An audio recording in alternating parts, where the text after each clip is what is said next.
cette forte actualité au Cameroun. Il s'agit de l'actualité autour du président de la République, son Excellence Paul Biya. Ils sont nombreux au niveau des réseaux sociaux et certains médias classiques qui ont annoncé tout simplement le mauvais état de santé du président de la République, son Excellence Paul Biya. Certains sont même allés pour dire que le chef de l'État du Cameroun était mort. Hier, des sorties officielles ont tout simplement eu lieu. On analysera d'abord la sortie du ministre, directeur du cabinet civil de la présidence de la République du Cameroun, Samuel Mvondo-Yolo, de manière substantielle, qui fait comprendre qu'il n'en est rien. Le chef de l'État est en parfaite santé. Le ministre de la Communication, porte-parole du gouvernement, René Emmanuel Sadi, parle tout simplement de fantasmes de quelques groupuscules. Ce matin, nous essayerons de comprendre pourquoi une telle actualité autour du président de la République, son Excellence Paul Biya. Toujours dans le cadre de ce programme, c'est un rituel. Vous aurez tout à l'heure la très étincelante Claudia Ntia qui nous livrera la quintessence de l'information parue en kiosque au Cameroun. On marquera aussi un arrêt comme d'habitude pour parler de la dénonciation du jour. Une dénonciation qui ne sera pas du tout gaie ce jour. Une dénonciation que je vous invite à suivre avec grande attention, pourquoi pas avec grand intérêt. Tout cela se passe au canal 317 sur Canal Plus International. Vous êtes naturellement à pic sur Info TV. Nous émettons à partir de Yaoundé, la capitale du Cameroun. Mesdames et messieurs, ça a déjà commencé. Et on accueille ceux de nos invités qui répondent déjà présents. Émile Messi, bonjour. Bonjour Perfecto, bonjour au panel, bonjour aux millions de téléspectateurs de Info TV et notamment ceux d'Espace Miné. Je suis content d'être là ce matin. Comment vous allez? Très bien, très bien. Je suis l'actualité comme tout le monde et puis... Vous allez comme le Cameroun? Je me porte comme tout Camerounais. C'est-à-dire bien. C'est-à-dire que tout Camerounais qui est au Cameroun, qui connaît les mêmes problèmes, les mêmes difficultés. Vous pensez que tous les Camerounais qui sont au Cameroun connaissent les mêmes problèmes, les mêmes difficultés? Quelqu'un a chanté que chacun a ses problèmes, tout le monde a des problèmes. On ne peut pas imaginer que certains ont des problèmes et d'autres n'en ont pas. Sauf que chacun a sa façon aussi de gérer des problèmes. Donc je fais autant que mieux pour gérer mes problèmes au quotidien. Merci Émile Messi. Je souligne qu'Émile Messi est un homme politique. Il soutient les idéaux du président de la République, Paul Biya, à travers son parti politique, le Rassemblement démocratique du peuple camerounais, le RDPC. À côté d'Émile Messi, nous accueillons un habitué de cet espace. Il est revenu ce matin pour miner le même espace, ou alors pour le déminer. Lui, c'est Alain Douk. Alain Douk, bonjour. Bien le bonjour, le grand parfait. Bon, je suis content d'être là, hein. C'est quelque peu déjà la maison et tout. J'ai en face de moi le consultant planétaire et tout. Le père Messi qui me fait la surprise d'être là. Très agréable ce matin. C'est les vieux de la vieille. Quand on a commencé avec les premiers jets sur les plateaux et tout, on a été confronté à ces aînés. C'est toujours un plaisir de les retrouver en pareille circonstance. Je salue comme ça toute l'équipe technique qui va nous accompagner pendant ce show télé, parce que c'est un show télé, et parfait à minutieusement choisir le sujet, qui fait couler beaucoup d'encre et de salive sur le Vous êtes à l'aise dans ce sujet? Oh, mais comment? C'est quand même la première personnalité de la République, le père de la nation, comme certains veulent bien l'appeler et tout. Bon, je profite de l'occasion pour saluer le père de ce média aussi. Monsieur Dieudonné. Voilà, monsieur Dieudonné qui est certainement à la de l'émission de ce matin à la supervision. Voilà, bonjour tout le monde, où que vous soyez dans le monde. Merci Alain Douk. Alain Douk est donc journaliste. En face d'Alain Douk tous les matins, il est avec moi, il est avec vous. Lui, c'est Pierre Blériot-Niamek qui reste notre consultant, le digne fils de Boumniebel. Il est d'ailleurs descendant de Onyobé. Pierre Blériot-Niamek, bonjour. Bonjour, parfait ici. Merci de m'accueillir sur votre panel. Je suis heureux d'être là ce matin. Pierre Blériot-Niamek, la sagesse de ce matin. Si on n'a pas vu quand ça entrait, on verra au moins quand ça sera sorti. Ça veut dire quoi? Si on n'a pas vu quand ça entrait, on verra au moins quand ça sera sorti. Et si on est aveugle? Émile Messi demande si on est aveugle. J'accompagne cette sagesse d'une autre. La mort, c'est comme la grossesse. On n'a pas toujours vu quand c'est venu, quand c'est entré. Mais quand l'enfant est né, on a su que la femme était enceinte. Il y en a aussi qui ont caché leur grossesse pendant 9 mois. Mais on a finalement vu l'accouchement. C'est quoi ces sagesses? C'est quoi ces sagesses qui m'ont l'air bizarres? Je dis que Les grossesses, les choses qui entrent qu'on n'aurait pas vues, mais on les verrait si jamais ça sort. Si vous n'avez pas été là quand la grossesse est entrée. L'inspiration de ça. La grossesse parfaite. Quelqu'un m'a dit. C'est le tonton Blériot. Si là vous voyez une femme enceinte, vous avez la preuve qu'elle fait. Ah bon, vous complétez? Mais ça n'entre pas en face. Pas du tout. j'ai dit, je ne changeais pas ma... Si on n'a pas vu quand ça Ça veut veut dire dire, quoi, Blériot? cela signifie que Expliquez-nous vos sagesses de ce il y matin. a des choses qu'on ne cache pas Comme la grossesse. indéfiniment. On peut les cacher pendant un temps. On peut les cacher au début, on peut les cacher dans le processus. C'est clair, Mais tout à fait. enfin, elles se sauront. D'accord? Si on n'a pas vu quand ça entre, Tout à fait. on verra au moins quand ça sera sorti. Parfait, comme tout Toute le vérité petit peu. se révélera au grand mais jour. si- Voilà. Toute vérité se révélera au grand jour. En fait, c'est ce qu'il veut dire. Il y a un certain caraï. Voilà. On ne cache pas une vérité éternellement. Voilà. Donc, même Mais jamais sagesse n'a suscité autant vraiment de réactions. de réaction, de remous même. Alors, on reprend la sagesse de ce matin. Si on n'a pas vu quand ça entrait, on verra au moins quand ça sera sorti. Et la deuxième? La mort, c'est comme la grossesse. Pour toi, les deux sont antinomiques. Hein?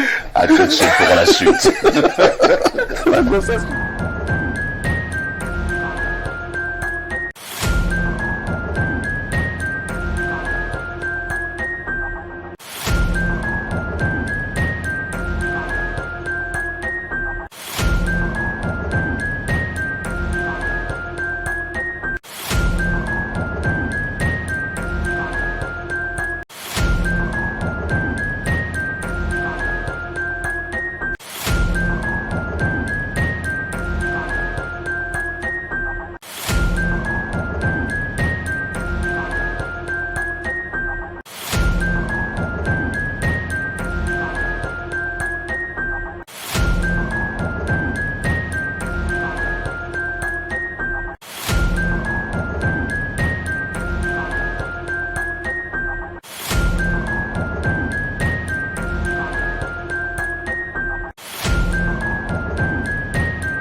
Claudia Ancha, bonjour.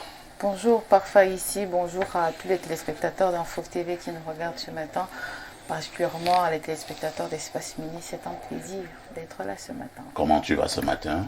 Je vais plutôt bien. Et vous? Ça va. Ça va ce matin? Tous les matins, ça va d'ailleurs. C'est pas ce qu'on a ressenti. Lui n'a pas vu hier, quand ça hein. entrait. Elle est taquine, Ça va ce Claudia. matin. D'accord. Ça va mieux ce matin, Claudia. Ok. D'accord. Je suis très content de savoir que tu te soucies de mon état d'âme. D'accord. Ça Alors fait parfait, bien. Oui. j'ai deux petites choses à dire ce matin. D'ailleurs, je vais tout d'abord souhaiter joyeux anniversaire à une amie à moi, à ma sœur. Elle s'appelle Jeanne-Laure. C'est une camarade. On a également fait les 400 coups ensemble. On les a tirés ensemble. Donc. Les 400 coups. Oui, les Vous 400 les avez Une tireuse, hein. Oui, on a Tireuse. tiré les 400 coups Et ensemble. il s'agit de quoi? C'est-à-dire que on a fait nos bails, l'école primaire, les petites sorties et tout. Ah, c'est ça qu'on appelle les 400 coups. Oui, genre on fait des trucs ouf quoi. C'est vrai Parce que que dans la j'étais la très loin. polysémie, Non. ça nous entraîne loin. Ça hein. va. Je sais vous pensez au Oubi, je suis pas Oubi mais ça. Je suis pas Parce que Oubi. les filles qui tirent des 400 coups. Oui. Et le Vous nombre avez dit que 400. mais ça fait quand même beaucoup. Hein? Le nombre 400. Jusqu'à 400 Oui, jusqu'à 400 coups. Donc, Est-ce que quelque chose va être encore là? C'est pas possible. 400 coups, est-ce qu'il y a un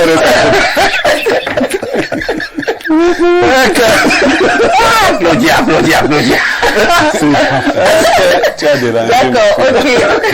D'accord, ok. Joyeux anniversaire alors. Et parfait, j'aimerais qu'on s'arrête aussi un temps soit peu sur cette actualité qui fait rage sur les réseaux sociaux. Oui. On a vu une fille qui a été portée disparue au Canada. C'est une étudiante congolaise disparue depuis mercredi dernier, à ce qu'il paraît, d'après les informations qu'on a eues avec les médias internationaux. Cette fille-là, elle est décédée. Dans tous les cas, j'ai compilé des petites images avec un petit truc que j'ai monté. J'espère que la réalisation est peut-être prête à nous diffuser cette petite vidéo. On regarde. Bonjour, je m'appelle Rosemine. Je suis congolaise d'origine vivant à Kinshasa. Je suis la maman d'Alexandra, une congolaise vivant au Canada, à Québec, précisément dans la ville des Trois-Rivières, où elle est étudiante à l'université et elle combine avec un job étudiant.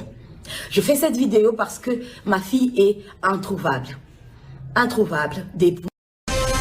On apprend en dernière heure que ce qu'on appréhendait semble vouloir en effet se confirmer. Le corps repêché par la police de Trois-Rivières à l'île Saint-Quentin mardi matin serait bel et bien celui de cette jeune femme de 21 ans qui était recherchée depuis plusieurs jours. Un kayakiste aurait donc aperçu le corps près de la marina de l'île Saint-Quentin, avisé à ce moment-là les autorités. Selon le bureau du coroner, il s'agirait bien du corps d'Alexandra Martine Diengo. Voilà, un tout petit peu ce qui se passe du côté du Canada. Ça fait mal. Et à ce qui paraît parfait, c'est la seule fille. Elle était un enfant unique. Oui, enfant Elle unique. est camerounaise? Non, c'est une Congolaise. Ah, congolaise, vous l'avez d'ailleurs Oui, dit. une Congolaise. Donc, le cœur fait mal. Ça saigne. Oui, le corps fait mal. Bon, pour rester donc sur le champ sémantique de la tristesse, on dirait également que du côté de Douala, plus proche de nous, on a également découvert encore hier le corps toujours d'une jeune fille, la vingtaine aussi. On l'a découvert dans une poubelle. Le corps de cette jeune fille emballé dans un gros sac. Oh là là. Elle avait environ 24-25 ans. Une jeune fille emballée dans un gros sac, jetée dans une poubelle. On l'a trouvée naturellement étant déjà morte. Là, c'est du côté de Douala. Ça fait froid au dos, moi j'ai la Ça chair fait de froid. poule. Bon, pourquoi une telle cruauté? Tuer un être humain, une jeune fille, l'emballer dans un gros sac et balancer dans une poubelle. Bon, Claudia, nous allons nous ressaisir et vous allez faire ce pourquoi vous êtes payé. Vous êtes payé pour nous donner l'information. Voilà pourquoi je vous pose d'ailleurs la question de savoir ce que disent les journaux ce matin. Parfait, ici, ce matin, les journaux parlent de cette très très bonne nouvelle. Le président de la République, son Excellence Paul Biya, se porte très bien. Le cri hebdomadaire, la météo, porte donc cette actualité en grande tribune ce matin. René Emmanuel Sadi, Paul Biya se porte bien et rejoint le Cameroun dans les tout prochains jours. C'est l'assurance du ministre de la Communication dans un communiqué ce 8 octobre 2024.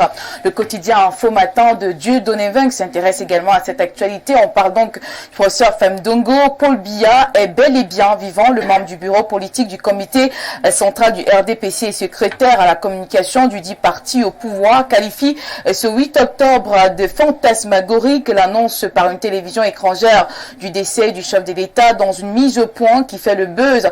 L'ex-ministre de la Communication avec la verve dont il a le secret rappelle entre autres que le journalisme s'appuie sur des faits et non sur des élucubrations. L'information est à lire en page 3 de ce journal. Le journal de fait Pius Ndiawe, le messager, qui est également en kiosque ce matin, par des vacances, a tout dit. Paul Biya est introuvable. Les recherches infructueuses du messager, les réquisitions du magistrat hors échelle Michel-Ange Agouin qui brise le silence des cimetières. Retrouvez cette actualité clairement détaillé de la page 3 à 5 ce matin. Des rumeurs sur l'état du président de la République parlant justement de sa santé. Le quotidien à capitaux public Cameroun Tribune nous parle de pur fantasme. Le gouvernement, à travers son porte-parole, le ministre de la Communication, a apporté hier un démenti formel aux fausses informations qui circulent depuis quelques jours sur les réseaux sociaux et sur certaines chaînes de télévision en mal de reconnaissance, annonçant de façon péremptoire le décès du chef de l'État. René Emmanuel Sadi s'est voulu clair. Paul Biya se porte bien et rejoindra le Cameroun dans les prochains jours, apprend-on en page 3. Georges-Alain Beyomo parle également de Paul Biya dans sa grande tribune. Le fantôme saison 2, point d'interrogation, des informations contradictoires circulent sur l'état de santé du chef de l'État. Le pouvoir apporte un cinglant démenti faisant planer le scénario de 2004. L'information est à lire en page 7 ce matin. Aman Mana est également au parfum de cette actualité et revient également sur le communiqué de René Emmanuel Sadi, ministre de la Communication. Paul Biya va bien. Il rejoindra le Cameroun dans les prochains jours. Également le communiqué du DCC Vendor Ayolo qui rassure l'excellent état de santé du chef de l'État qui va à ses occupations à Genève où il travaille. Joseph Benboum s'inquiète également de la santé du président Paul Biya mais nous dit que le gouvernement met fin aux spéculations. Le président se porte bien. Le quotidien de Jules Brice Ngaba parle également de ces rumeurs malfaisantes. Paul Biya est vivant, le pays est bien digéré. Laissez donc le temps à Paul Biya pour son retour imminent, contrairement aux élucubrations véhiculées par certains lanceurs d'alerte et autres politiciens dont le dessein inavoué est la déstabilisation du Cameroun. Le retour du chef de l'État camerounais qui se trouve à Genève est imminent, apprend-on en page 5 du bi-hebdomadaire Le Temps qui est en kiosque ce matin. Autre actualité à retenir avec le quotidien été plus, on parle de Paul Biya qui réconcilie la FECAFOOT et le ministère des Sports. Formidable. C'est de cette réunion qu'est sortie la liste consensuelle de l'équipe dirigeante des Lions indomptables du Cameroun. Le président Paul Biya a insisté dessus, présent autour du SGPR Ngongo, le ministre chargé des missions Philippe Margambois et le directeur adjoint du cabinet civil Oswald Babouké. Les temps forts de cette concertation sont à retrouver de la page 2 à 4 ce matin. L'application des hautes instructions relativement aux différents MINSEP FECAFOOT, l'info à chaud en classe ce matin nous dit qu'il a fallu du temps. Et nous parlons d'autre chose avec le témoin, plus précisément de mortalité infantile. Réduire le fléau, l'autre cheval de bataille du docteur Manaouda Malachi. Et qu'au matin est en kiosque ce mercredi, on parle de dépositaire central unique. La BVMAC déplore la conduite possible de la BIAC. L'information est à retrouver en page 4 de ce journal. Mutation et de retour, on parle cette fois-ci d'une actualité en société, surtout à l'église catholique. Un prêtre tué à Yaoundé, retrouvez cette information en page 5 de ce journal. Le journal à capitaux public Cameroun Tribune revient également sur l'actualité au bas de une de son journal à Yaoundé. Un prêtre assassiné. Il s'agit de l'abbé Badjougou, vicaire de la paroisse Saint-Pierre et Paul de Zouzoui à Yagoua dans l'extrême nord, qui a été tué par deux individus à bord d'une moto lundi en Volier. Il devait se rendre en Italie le 15 octobre prochain pour une année de formation. Le récit à lire de la page 10 à 11. Le journal de Franck Minson, les cahiers de l'émergence en kiosque ce matin. Le DP nous plonge dans la préservation du sous-sol camerounais. Le mérite de Paul Biya à retrouver dans ce journal économique quotidien.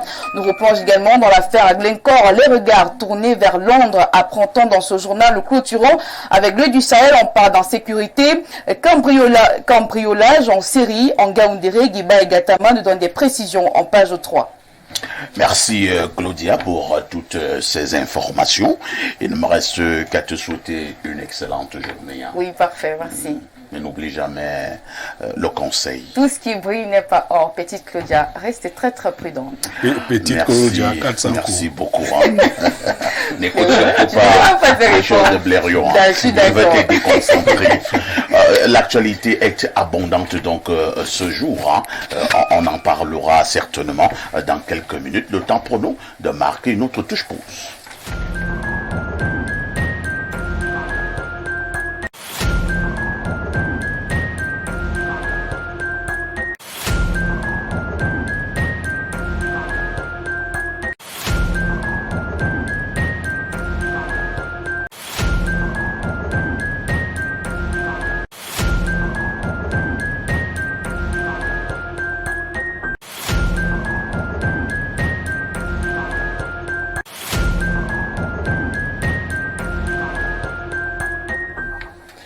Thierry Djoussi, bonjour.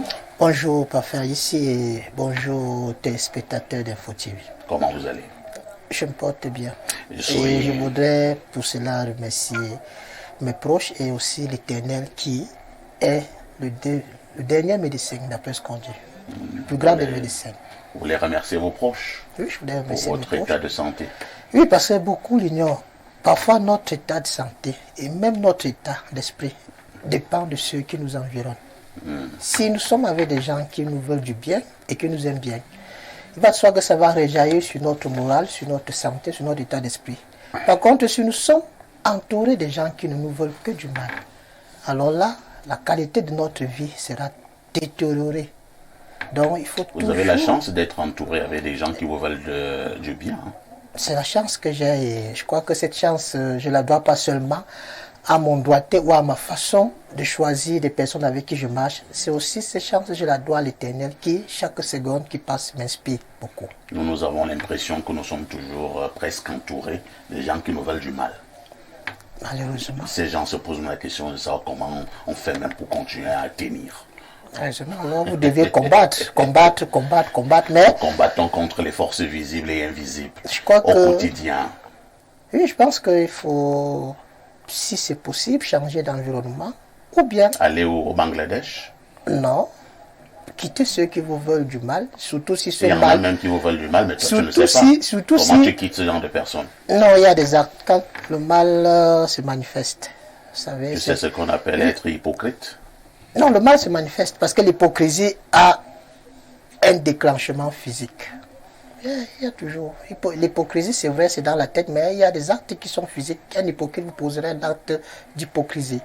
C'est-à-dire, vous dit oui... Vous pouvez vivre avec un hypocrite pendant 50 ans, vous ne le savez pas. Hein? Oui, jusqu'au jour où il vous plante un couteau à la dans le 30e dos. année, il te balance un couteau dans le foie. Voilà. Donc, il y a toujours un acte. Et le secret, c'est la capacité à se relever. C'est ça qui fait aussi l'homme dans la vie. Comment se relever? Soulignons que vous êtes un enfant de la maison. Vous êtes journaliste du côté du journal La Météo, mais également Info Matin. Nous allons repasser la parole à Pierre Blériot-Niamek, cette fois-ci, pour nous délivrer la dénonciation de ce mercredi matin. Parfait, ici, vous l'annonciez déjà, elle est particulièrement lugubre, la dénonciation de ce matin. C'est l'horrible assassinat du père Christophe Badjougou, qui était jusqu'à date ancien curé de Zouzou, c'est dans le diocèse de Yagua. Il était arrivé à Yaoundé en préparation d'un voyage qu'il devait effectuer pour l'Italie le 15 de mois en cours. Il a été fauché par des hommes sans foi ni loi à l'entrée de la basilique de Mvolier. Il y a un domicile réservé aux hommes d'église. Il a pris 3 balles. L'une des balles lui a transpercé l'abdomen. Vous avez pu constater que certains journaux ont titré là-dessus. Les enquêtes ont été ouvertes, mais nous dénonçons déjà parce que l'assassinat d'un prélat, c'est quand même un acte fort dans une société qui, bien que laïque, a quand même un fort ancrage religieux. La question que je me pose à la chute de cette dénonciation, qu'est-ce que ce prêtre devait aux gens pour qu'on le pourchasse, parce que ça c'est une chasse à l'homme. C'est comme si on est venu le cueillir en fin de compte à l'entrée, parce que dans les détails, il a tenté de rentrer, mais le portail étant fermé, il a fait appel au gardien. Le domicile, il est très grand, la résidence, elle est très grande. Quand le gardien est arrivé, il a juste trouvé le corps sans vie qui gisait au sol. Les images sont insoutenables. Merci Pierre Blériot-Niamek. Nous sommes donc au courant de cette triste actualité depuis hier très tôt le matin. Je vais passer la parole d'abord à Émile Messi. Blériot a presque tout dit. C'est un prêtre, un jeune prêtre. On aura peut-être les photos tout à l'heure avec le concours de notre réalisateur. Ne montrez surtout pas Là, le prêtre est allé au sol, gisant dans une mare de sang pour des âmes sensibles. Mais nous allons montrer des photos où le prêtre se porte bien, un jeune prêtre, mais qui a été ciblé de balles à l'entrée du domicile. Il faut dire que là, nous sommes du côté de Mvoli, hein. Ce sont des appartements des missionnaires. Je vais retrouver le nom exact. Apparemment, c'est l'entrée du CICM. Donc, juste à côté de l'entrée Club France. Et c'était autour de 19h40. 3 balles. Et apparemment, c'était des gens sur une moto et ils se sont évaporés dans la nature. Votre réaction? Très triste, parfait. Je suis un chrétien catholique. C'est choquant. Et je présente d'ailleurs les condoléances à la grande église du Cameroun, à la famille nucléaire de ce pasteur. Et bien évidemment, ceux qui lui sont proches, c'est triste. Partir de cette manière-là, pour un homme de Dieu, c'est pas bon. Nous devons prendre un temps pour réfléchir. Et ça me rappelle d'ailleurs l'autre actualité. Je donnais mon avis sur, après la nomination des cardinaux par le pape l'autre jour. Beaucoup se demandaient pourquoi le Cameroun, depuis que Monseigneur le Christian Toumi est parti, le Cameroun n'a plus de cardinal. Je leur disais, attention. Déjà que le Cameroun n'a pas un siège cardinaliste, le siège était pour l'Afrique centrale. Et depuis un temps, c'est parti en Centrafrique. Je disais également que le comportement des Camerounais vis-à-vis des religieux n'est pas aussi bon. Un pays qui assassine les religieux, vous pouvez citer tous ces noms que vous savez. On a l'impression qu'on a déjà une culture de pays qui assassine les religieux. Ça ne donne pas justement une bonne impression. Depuis Yves Plumet. Pour continuer à honorer le Cameroun. Citons d'abord un peu, c'est une manière pour nous également de rendre hommage à tous ces religieux qui sont partis de manière brutale du fait de notre sauvagerie.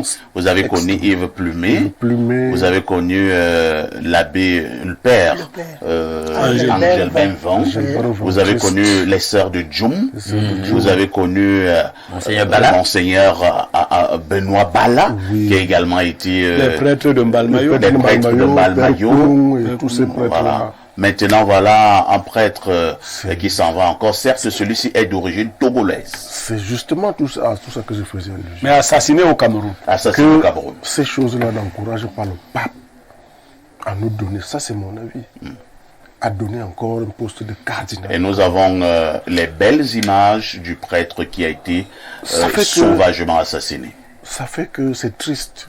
Qu'est-ce qu'on cherche derrière les hommes de Dieu? Maintenant, par rapport au récit qui vient d'être fait par Parfait ici, il y a aussi des curiosités.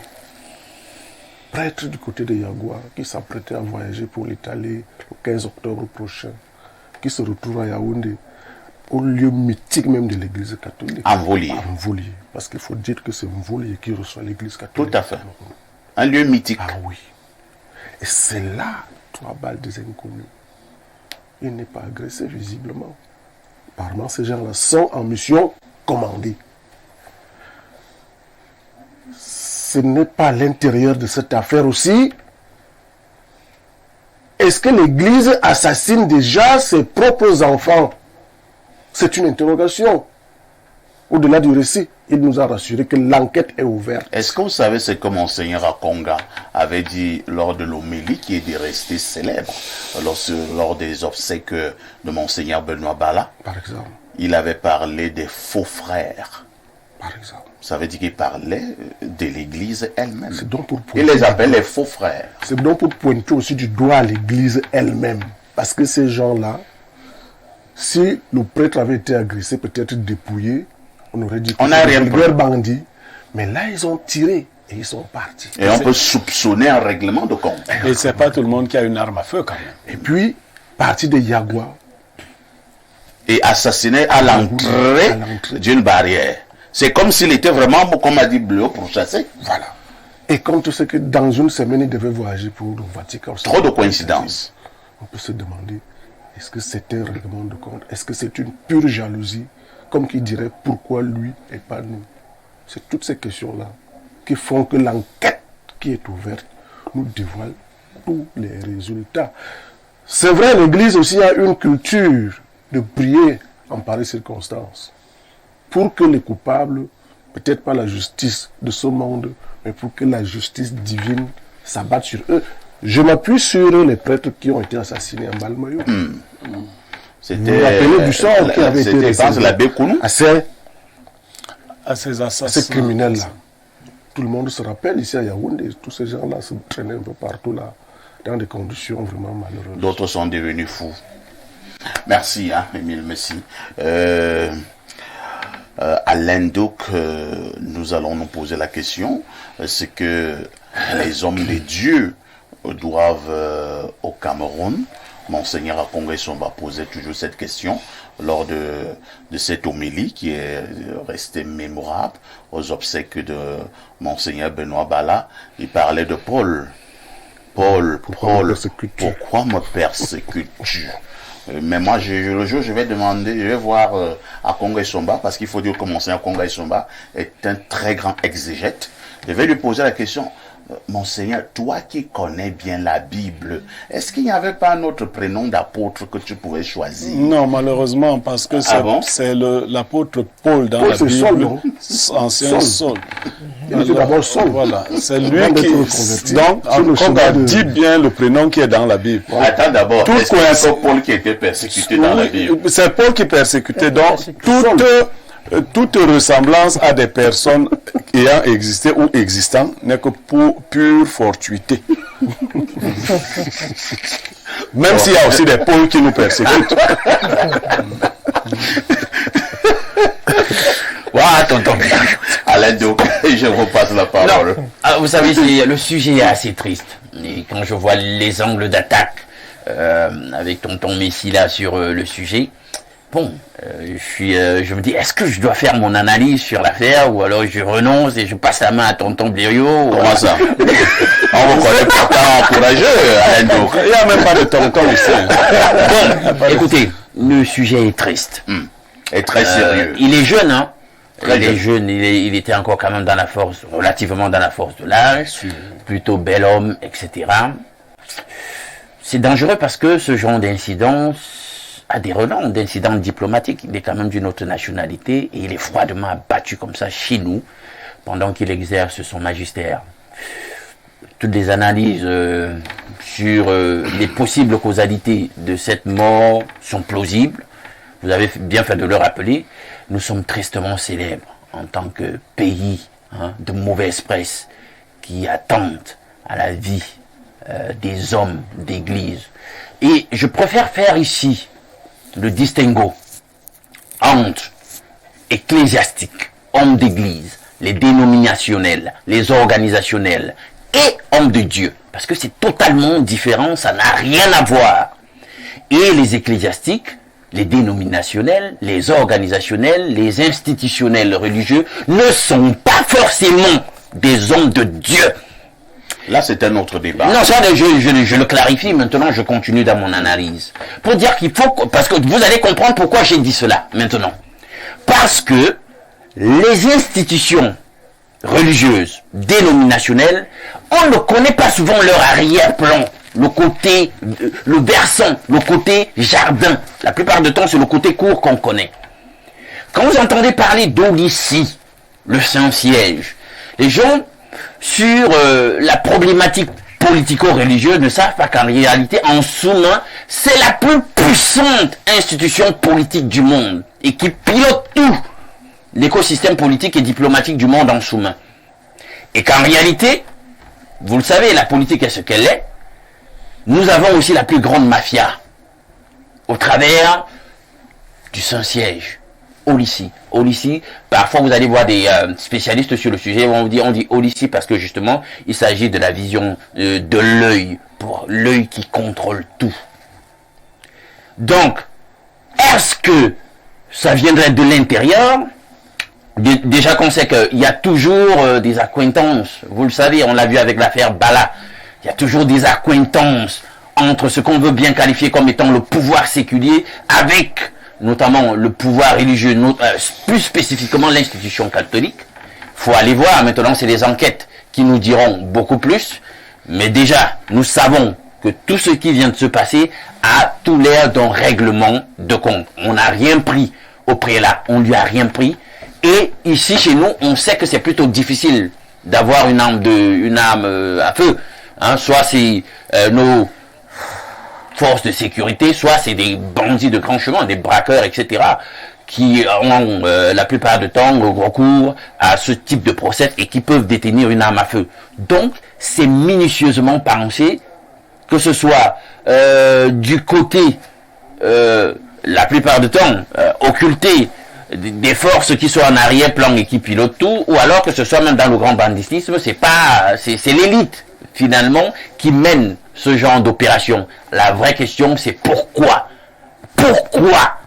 Et là, peut-être que le prêtre était un de ces prêtres, comme il y en a, même dans la nouvelle génération, qui essayait à sa manière de faire bouger les lignes, qui n'était peut-être pas d'accord avec un certain nombre de choses qui se passent dans l'économie interne de l'entité religieuse et dénominationnelle dans laquelle il était en exercice. Allez savoir, moi je peux que supputer. Sur le moment, je ne peux que faire des conjectures. Il faut une enquête. Mais alors, dans un système, un écosystème qui a pris l'habitude de... Voilà, dans un écosystème qui a pris l'habitude plutôt d'être... Sécurité a encore fait ce qu'elle sait bien faire. Donc, merci à Eneo. Cette fois-ci, c'est notre... générateur qui est désormais en marche. C'est Alain Douc qui avait donc la parole et nous parlions là justement de cet assassinat qui s'est produit avant-hier du côté de Volier, où un prêtre catholique a été froidement abattu à coups de balle. Alain Douc, vous reprenez la parole et vous allez chuter. Voilà, et je disais donc, quelles que soient les origines, que ce soit en interne, dans l'économie de l'institution religieuse catholique ou en externe, dans le cadre séculier, c'est une mafia. C'est la mafia qui vient de régler ses comptes, parce que ça c'est les process de la mafia. Hein? La mafia règle ses comptes. Maintenant, faut que les enquêtes se fassent. Et c'est là où il y a eu interaction d'énergie. Je disais, vraiment... Peut-être qu'il ne faut plus le dire. Parce que l'énergie repart. On peut accuser l'autre alors que c'est... Dans un pays qui a pris l'habitude d'être une nation assassine de prélats, de religieux, bon, est-ce qu'on va vraiment aller loin dans l'enquête? Moi, je peux rien dire. Mais c'est l'enquête maintenant, si on est sérieux, c'est l'enquête qui devrait tout nous livrer. Mais est-ce que Bala, on nous a tout livré chez Bala, les autres? Donc, du coup, moi, je reste là. Quelqu'un me disait que certains commanditaires de Bala ont payé, hein, ont déjà payé. Ah, tu veux que tu cites quelques noms? Oui, il faut aller, hein. Continue à attendre. Mais là, c'est la prière, hein. Là, c'est la prière qui a fait peut-être qu'on les apporte. Attends que je vous pose la question. C'est comme ça que ça se passe sur un plateau de débat. Le modérateur te pose la question et tu réponds. Tu ne commences pas à parler comme ça, comme si c'était à la réunion du dimanche. Monseigneur Bala. Je voulais juste ajouter à sa suite que pour Monseigneur Bala. Attends d'abord. Ah, ok. J'attends la question. La question est celle-ci. Qui en veut à l'église au Cameroun? Vaste question. Voilà. Je voudrais d'abord commencer par avoir une pensée pieuse pour l'abbé Christophe. C'était son prénom. Tout à fait. Et je voudrais également adresser mes condoléances à sa famille. Bon, pas à ses enfants, parce qu'un abbé, ça ne fait pas d'enfants. Allez savoir. Donc, j'adresse mes Là, c'est un autre débat. Je vous suggère de rester sur le sujet du j'adresse mes... Tu peux faire une extrapolation qui gâte tout. Donc, j'adresse mes condoléances. C'est ça qu'il faut retenir à sa famille. Et premier indice, l'abbé Christophe était pisté. Deuxième indice... Comment vous le savez? Il était pisté. Ceux qui ont tiré sur lui, ça c'est le deuxième indice, se sont assurés de sa mort avant de repartir. Vous savez, Thierry, vous savez que je vous aime beaucoup, non? Oui. Moi, j'ai vu des choses. Il y a un grand frère. Dans le journaliste, professeur de journalisme. Il enseigne même le journalisme. J'ai oublié son nom volontairement. Il avait fait les choses que tu es en train de faire. Lorsqu'on a tué un autre jour, il a dit qu'il suivait ses affaires et qu'il avait des informations. Tu savais on l'a tué, il l'a su. Après, on a appelé. Attends d'abord. Il a dit quand on le torturait, même il était au courant. On a appelé le grand frère journaliste, l'ancien journaliste, que le pardon vient. Il peut nous aider dans la manifestation de la vérité. Il a dit certaines déclarations. Il a dit qu'il voulait faire le buzz. On ne fait pas le buzz sur... Il a dit qu'il y avait un étudiant qui gagne les vues sur... Il fait le buzz souvent. C'est un buzz macabre. Donc, j'ajoutais que les assassins de l'abbé Christophe, probablement, se trouvent dans son entourage. Se trouvent dans son entourage. Là, c'est bien dit, probablement. Et ça nous ramène encore à notre conversation de tout à l'heure où on parlait des amitiés, des hypocrisies. Et je me souviens également qu'un très grand empereur, je crois que c'était Louis XIV, qui disait « Seigneur, protège-moi de mes ennemis. De mes amis, je m'en occupe. Et de mes ennemis, je m'en occupe. Parce que les amis sont parfois plus dangereux que vos ennemis. Donc il est fort probable, au regard même du déroulé de l'assassinat, que ce soit des complicités internes. Maintenant, quant à la question, pourquoi les prêtres, les hommes de Dieu sont l'objet d'assassinats au Cameroun? Je voudrais dire que les hommes de Dieu, les prêtres, n'ont pas le monopole des crimes crapuleux au Cameroun. Nous, les journalistes aussi, nous sommes l'objet d'assassinats parmi les plus crapuleux. Je peux citer ici Wazizi, je peux citer Bibi Ngota, je peux citer Martinez Zogo, et je peux également citer Jules Koum, pour qui j'ai une pensée pieuse. Non, pour Jules Koum, c'est un accident. Pour les jeunes... Pour Bibi Ngota, il était malade. Oui, c'est la version officielle. Tu connais celui qui avait assassiné Bibi Ngota? C'était la version officielle, bon. Et toi, tu as la version officieuse? Non, je crois que les enquêtes... Tu veux mettre ton analyste en difficulté? Non, je veux mettre il fait son travail, il pose des questions. Moi, je veux pas qu'on t'invite après. Tu expliques bien la mort de Bibi. C'est une affaire qui avait fait bousculer le Cameroun. L'affaire Bibi Ngota. Donc toi qui dis là qu'il a été assassiné, moi je ne sais pas qui l'a assassiné. Maintenant pour Koum, c'était un camion qui avait écrasé sa voiture à côté d'Ahala. Bon, maintenant si toi tu en sais plus, tu peux nous aider dans la manifestation de la vérité. Non, je crois que ce journaliste, avant que ce camion comme par hasard en vienne à l'écraser, il faisait beaucoup de révélations. Et voilà pourquoi le camion l'a écrasé. Bon, il faisait beaucoup de révélations et il ne faut pas être naïf, il ne faut pas être idiot non plus.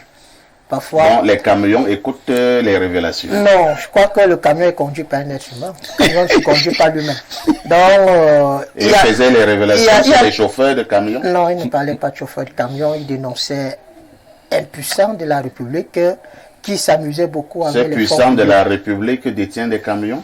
Je n'ai pas dit que ce Vous dites non, quoi exactement? Il y a un jeune qui a un camion à renverser la semaine passée là, dans le quartier de Yaoundé, je sais pas. Je suis en train de parler du contexte de cette mort.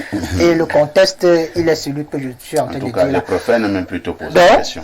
Concernant maintenant Monseigneur Bala, qui... Bala.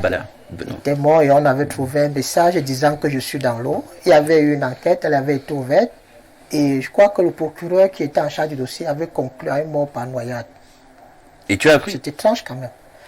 Là, on va pas aussi me demander si le procureur était un expert des eaux, des inondations ou bien des trucs ici. Donc il y a parfois des contextes qui amènent à s'interroger et bien évidemment, nous savons tous que ces dossiers-là sont refermés, mais il n'est pas exclu que ces dossiers soient un jour ouverts par des personnes ou bien un autre régime soucieux de la vérité. Donc, je voudrais ici dire que, grosso modo, notre pays, il y a l'insécurité. Et ceux qui sont du côté de Douala ressentent cela dans leur chair. Il y a dans cette ville-là le phénomène des microbes. Je pense qu'il ne nous a pas échappé les dernières images où on a vu la furie avec laquelle ces êtres humains qu'on appelle les microbes se sont jetés sur les paisibles citoyens. Il y a des blessures graves. Donc il y a l'insécurité est là et c'est aussi le lieu pour moi d'inviter d'abord les populations à redoubler de vigilance.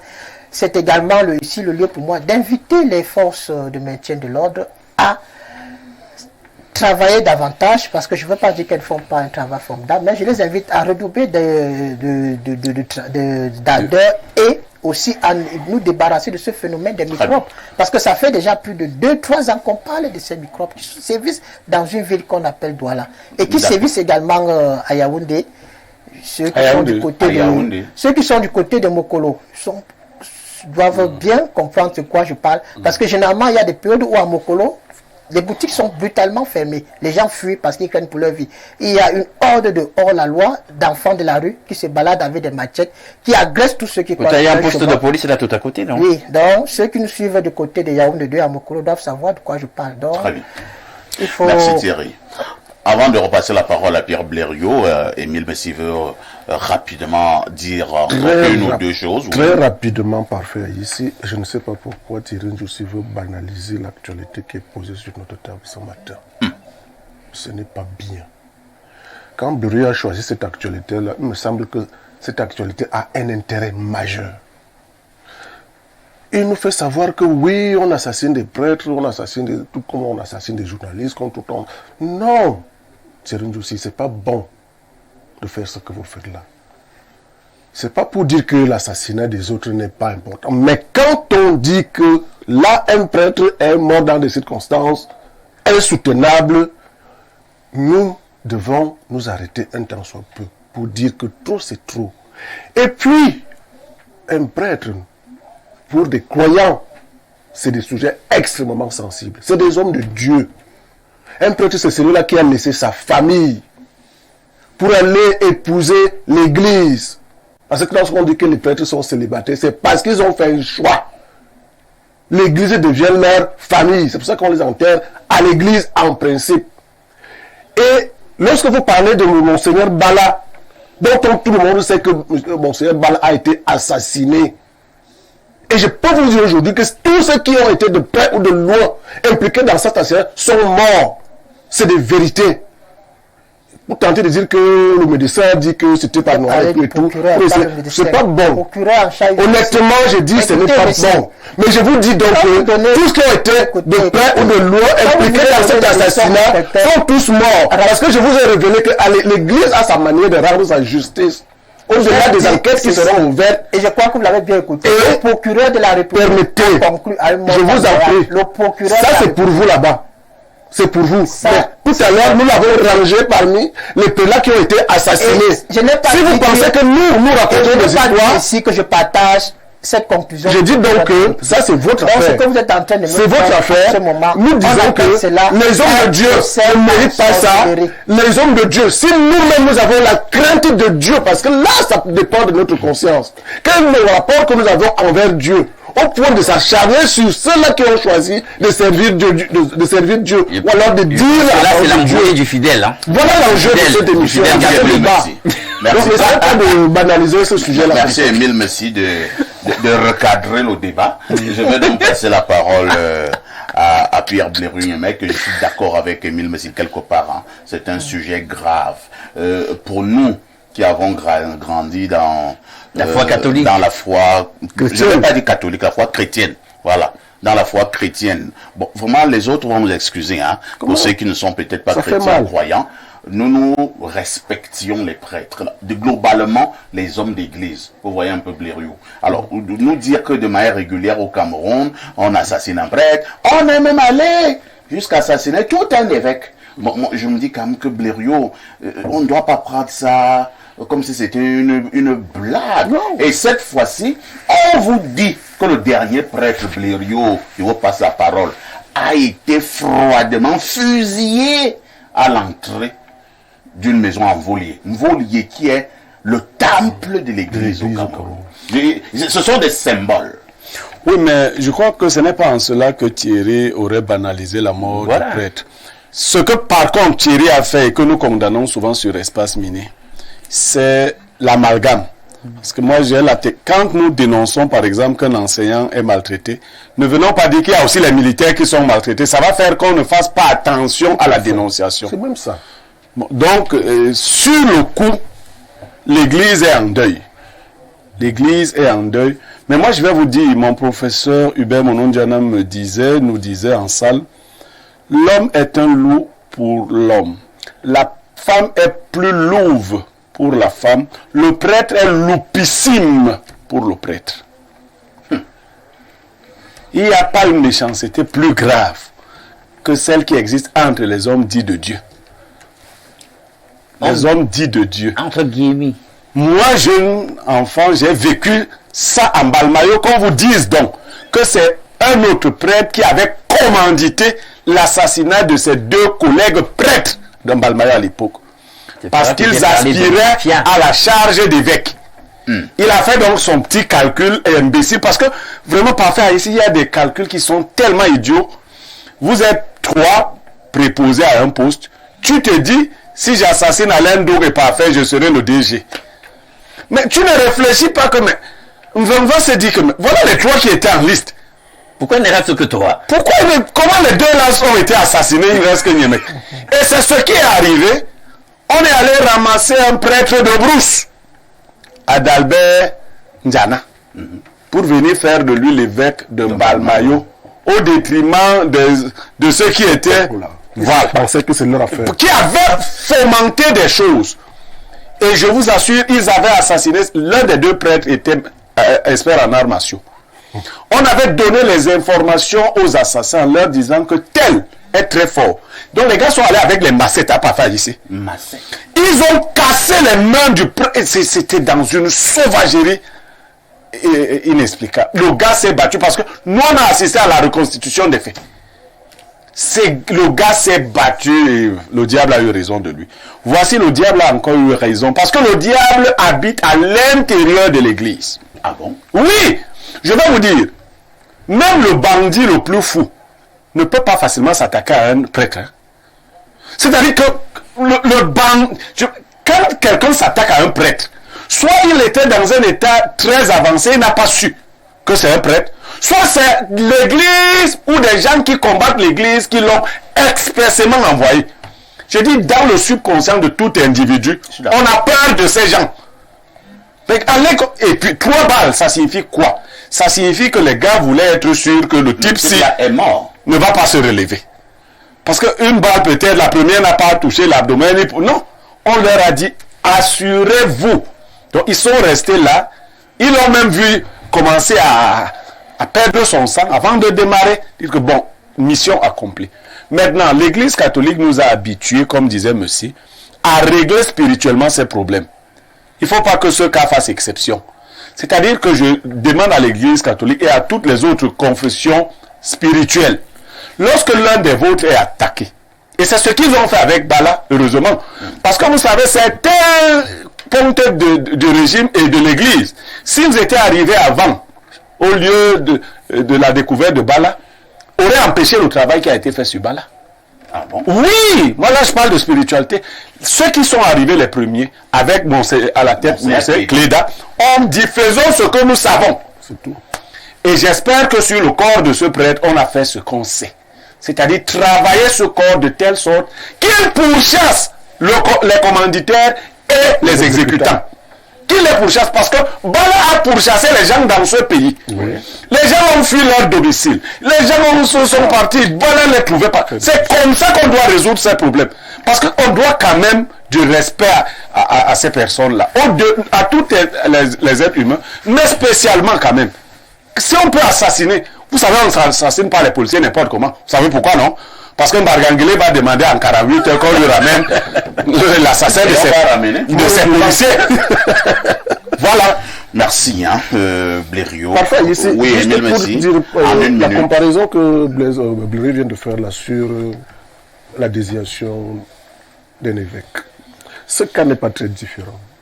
L'Église catholique a sa façon de préparer ses prêtres. Et quand vous voyez le jeune qui devait voyager, qui devait aller en Italie, forcément il devait aller faire une formation tout à fait, préparer qui le prédisposait, que les autres ont peut-être vu que pourquoi ils maîtrisent les usages. Ils savent pourquoi lui et pas nous. C'est pas très différent. C'est terrible.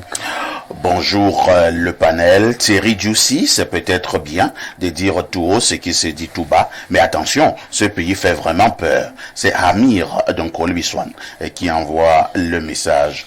Autre préoccupation ce jour. Bonjour parfait Haïti, c'est Yeneux depuis un Como. Pour ma part, Monsieur Blériot a raison. On ne s'amuse pas avec les prêtres. On doit respecter les hommes de Dieu ou dit de Dieu, si vous voulez. Ils sont dangereux ces hommes. Voilà Happy qui les avait insultés dans sa première chanson, qui ne vous dit pas que ces malheurs viennent de ces gens. Merci. Happy avait dit que le pas cherche quoi au mariage des petits. Et que qu'est-ce que le prêtre cherche à mini faire. Maintenant Happy est devenu top. Il se dit qu'il prend des choses le seul à prendre. Bonjour parfait et à tout ton panel. Une dame gendarme avait été assassinée à Douala par des individus. 2 jours après, ces gens ont été rattrapés. Parfait au Cameroun. Si vous voyez un assassinat et qu'on ne met pas la main sur les criminels, sachez que le système néocolonial qui nous dirige a fait la commande. Certains prêtres font partie de ces systèmes. Un patriarche de mon village, Niga, avait dit qu'il mourra dans 20 ans et 20 ans après la mort, l'a emporté l'ère de Niga. Bon, comme c'est le patriarche de ton village, nous on ne connaît pas ce patriarche. Mais est-ce qu'il te raconte l'histoire de son village? Toi, tu étais dans son village. Il fallait qu'il nous donne un peu plus de précision. Il a dit Niga, c'était le village Niga. Il y avait un patriarche là-bas. C'est pas pourquoi les patriarches là-bas vous Pourquoi le chiffre il faut être sérieux. Bonjour à toi, parfait, à ici et à ton riche panel. Un bonjour supplémentaire et particulier à Pierre Blériot-Niemek qui m'a conquis au moyen de ses sagesses. Par rapport à la dénonciation, je cite Maurice Delano, ancien ambassadeur de la France au Gabon sous le règne d'Omar Bongo qui, parlant des relations humaines dans la France-Afrique, disait ceci: la politique passe avant la morale. Il savait donc de quoi il parlait. Je connais des ecclésiastiques qui ont échappé à la mort par empoisonnement commandité par leurs collègues lors des pauses café. C'est Batelmi Robaï depuis Ngaoundéry. Autre message ce jour. Bonjour à toi. Bonjour parfait et à ton panel. Concernant cette dénonciation, la jalousie tue. Excusez-moi, on n'a pas vu les tueurs, mais on l'a vu coucher, comme l'a dit Blériot, dans la sagesse du jour. Merci et bonne journée à vous. Autre message ce jour. Bonjour parfait. Et il continue, il met colère avec des émoticônes. Je ne voulais pas vous écrire depuis, car j'attendais Alain Douk. Tout d'abord, j'ai pas aimé votre absence. Et avant de faire ta tête de ne pas comprendre, je sais que vous êtes là depuis jeudi dernier. Parfait, s'il te plaît. Vous pouvez être au nombre de combien là-bas à Info TV? Je veux vous envoyer l'un son, car on ne prive pas de mes séries. Espace miné, libre expression. Ce qui était plus énervant, c'était lorsque je mettais 317 et je voyais juste le noir, même pas la musique.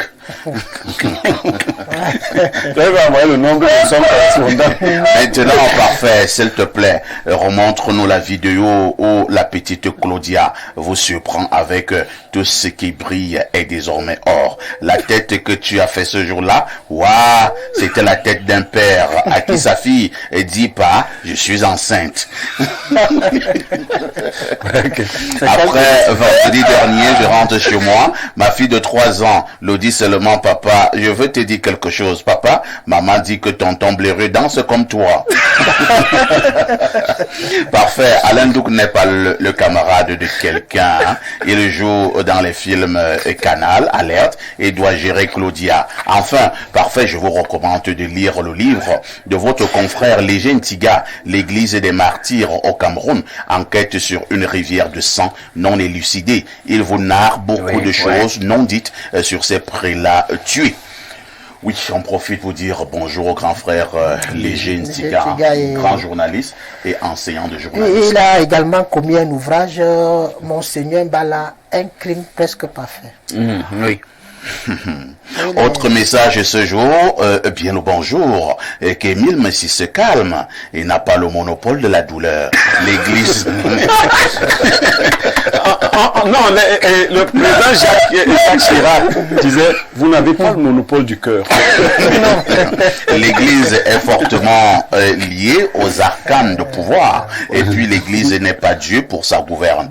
Ces prélats sont coupables très souvent d'exactions. Enfin, la criminalité est est prégnante dans tous les corps de métier, enseignants, journalistes, etc. Résolvez le problème de fond par les symptômes, qu'il repose en paix et que la police fasse son travail. C'est Paul d'Insam qui envoie ce message. Tu t'appelles Paul. Paul. Pourquoi me persécutes-tu? Oh, Monseigneur Kongé Somba. C'est un savant, hein? Vous, je suis sur le plateau ce matin. Et là, je vais vous raconter une histoire. Monseigneur Kongé Somba devait devenir évêque plein. Il a eu un problème avec quelqu'un. J'ai oublié volontairement son nom. Et cette personne-là, qui n'était pas n'importe qui, lui a dit, tant que je serai là, tu ne seras jamais évêque dans ce pays. Et Monseigneur Kongé Somba de répondre à cette personne, je ne suis pas allé au séminaire pour devenir évêque, je suis allé au séminaire pour devenir prêtre. Et maintenant, je le suis déjà, donc ça va. Monseigneur Kongé Somba, une intelligence d'une autre dimension. Un très grand exégète, Pierre Blériot, il parle à lui seul 5 langues internationales. Ouais. 5, comme s'il parlait les Wondo. À tout de suite pour la suite.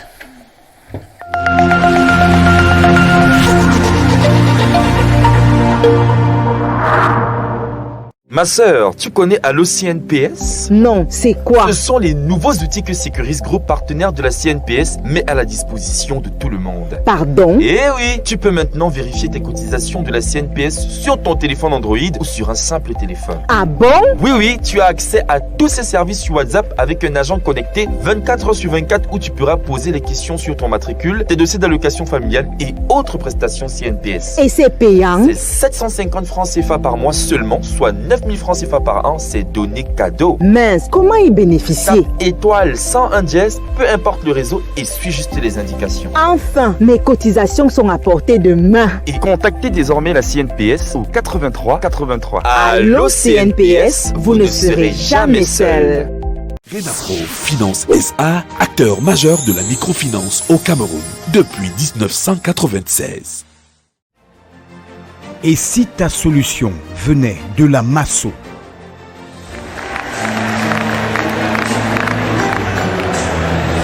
Je m'appelle Mancho Lovelin, épouse Numbisi.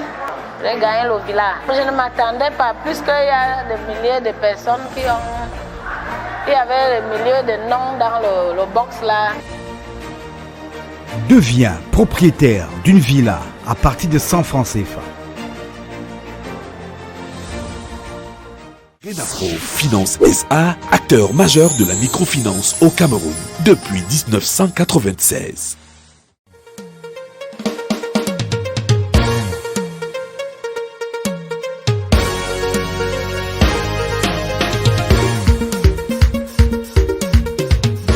Vous déstresser, vous détendre, passer du bon temps entre amis ou faire de nouvelles connaissances, une seule adresse, Des Ruisses Lounge. Des Ruisses Lounge, un lieu exceptionnel offrant un cadre élégant et agréable, une sécurité renforcée, une animation de rêve dans un espace climatisé pour une clientèle d'exception. Avec Des Ruisses Lounge, savourez des boissons de qualité supérieure ainsi que de merveilleuses grillades pour le bonheur de vos papilles. Des Ruisses Lounge, ouvert de lundi à dimanche de 10h à 10h. Situé à la nouvelle route Bastos en face de la pharmacie des Congrès.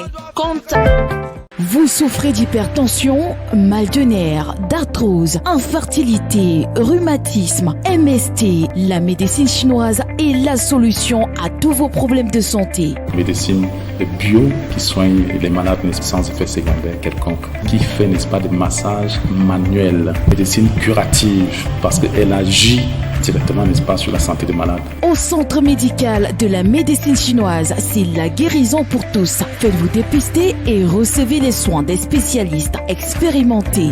J'avais l'arthrose, aujourd'hui, je me sens vraiment à l'aise. Je suis venue pour me faire soigner et puis j'ai trouvé un bon résultat. Le centre médical de la médecine chinoise est situé en Volier, derrière la basilique. Contact 691 19 87 68. Médecine chinoise, le secret de la longévité.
Bon retour sur ce plateau d'Espace Mini en direct sur Info TV. Nous vous l'avons dit en ouverture ce matin, nous marquons un arrêt pour commenter et analyser une forte actualité au Cameroun. Depuis quelques jours, ils sont nombreux, ces médias classiques et surtout au niveau des réseaux sociaux qui ont fait comprendre que le président de la République se portait très mal.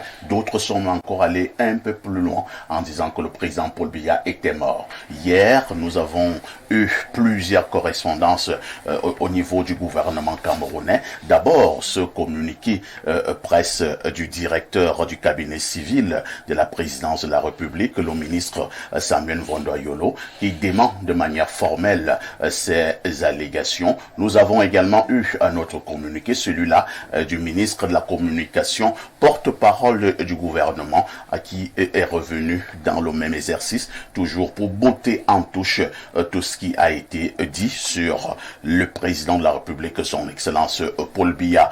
Ce matin, nous allons essayer de comprendre ce qui peut justifier une telle rumeur à l'endroit d'un homme d'État, un homme d'État comme le président Paul Biya. Je commence par Émile Messi. Émile Messi, toi qui es du RDPC, il faut également dire que votre grand camarade, le ministre d'État, ministre de l'enseignement supérieur, le professeur Jacques Famendongo, secrétaire à la communication du RDPC, a également commis une sortie où il parle, il rejette également en bloc ces rumeurs. Votre analyse de manière générale sur cette forte actualité au Cameroun? Mon analyse et mon regard sur cette actualité, c'est que ce n'est pas la première fois que nous assistons à ce spectacle désolant. C'est-à-dire que sur le plan politique, la mort ne devrait pas être la solution pour certains pour accéder au pouvoir. Vous vous rappelez bien, en 2004, j'étais à Yaoundé. Pendant des heures, il y a eu une psychose qui était également installée, qui véhiculait également sur cette mort de Paul Biya, je ne sais pas où. Ça allait dans tous les sens.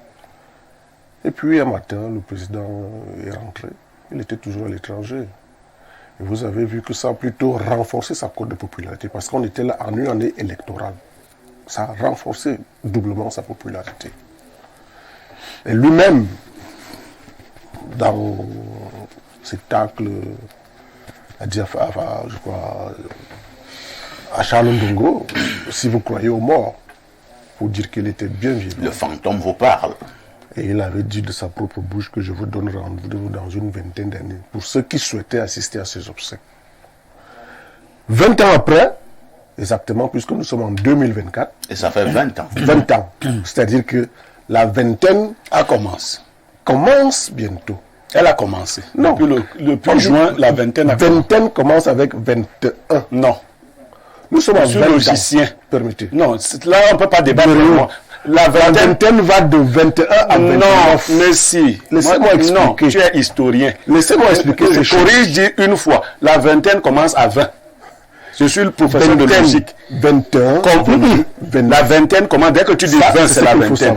Donc, si vous avez peur de la vingtaine a commencé. Après 20 ans, à l'approche de la vingtaine, qui est 2025, une année très capitale pour les élections.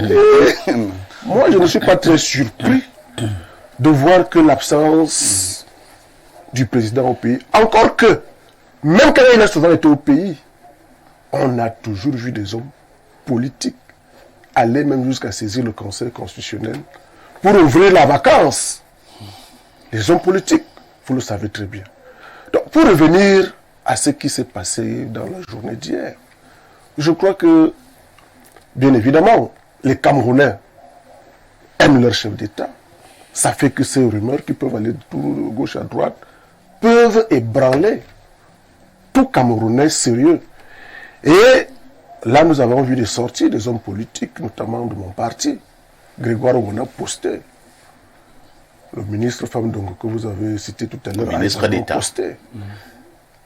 Membre du bureau politique, secrétaire à la communication, pour rassurer les militants et les militants du RDPC que le champion, notre champion, le président national, est bien en vie. Et il a fustigé d'ailleurs le comportement non professionnel de ces médias, parce que c'est à travers lui que j'ai appris qu'une chaîne étrangère a dû publier ce genre de choses.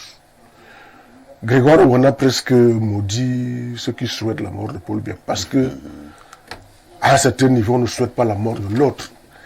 Mais la sérénité s'est retrouvée avec notamment la sortie du ministre porte-parole du gouvernement, René Sadi, qui a dit qu'il n'en est rien. Et c'est ça qui a bien voulu rassurer les Camerounais. Et je crois que les rumeurs se sont dissipées avec la sortie du directeur de cabinet civil, le ministre Mwanda Yolo. Quand on connaît la proximité, quand on connaît le rôle du directeur de cabinet civil qui est au chevet du directeur, qui est à côté, qui est venu dire que non seulement démentir, mais dire aux Camerounais que le président de la République est dans une super forme et dans une virilité, je ne sais pas comment qualifier ça, et qu'il travaille. Donc, il est en pleine forme. Il travaille et qu'à tout moment, il va rentrer au pays. Bon, maintenant, est-ce que ça suffit pour mettre définitivement, ou alors pour installer la sérénité dans les esprits des uns et des autres?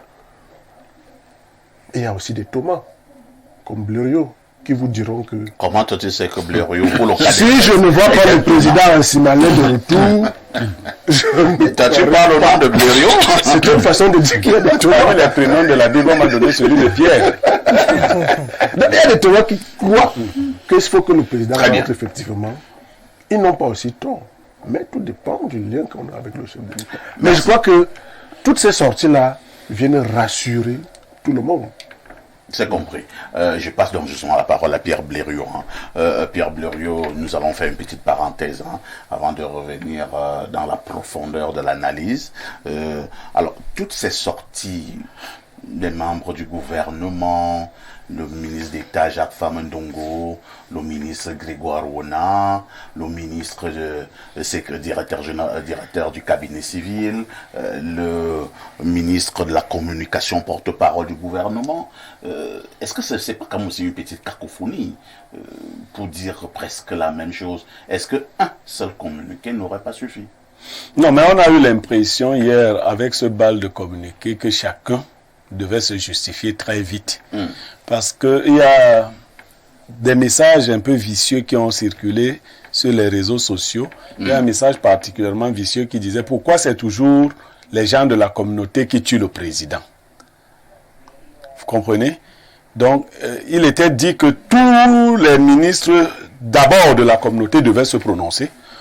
Parce qu'on sait, bon, le ministre Famdongue s'est prononcé en quelle qualité?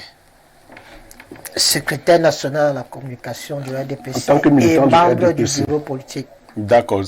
Il a fait un tel communiqué. Mais permettez, c'est mon analyse. Un tel communiqué aurait donc été signé par ordre du SG. C'est pas un communiqué. C'est un tweet. Il faut dire que c'est un post. Très bien. Mais vous dites donc la même chose. Je dis que tout le monde voulait se justifier. C'est la question d'Aïs. Attends, sur les réseaux sociaux, c'est pas une communication. Vous dites que ce n'est pas un communiqué. C'est un post, c'est pas un communiqué. Le post, les gars ont fait des communiqués. Voilà. Tous ces gars ont fait des communiqués qui sont même physiques. Les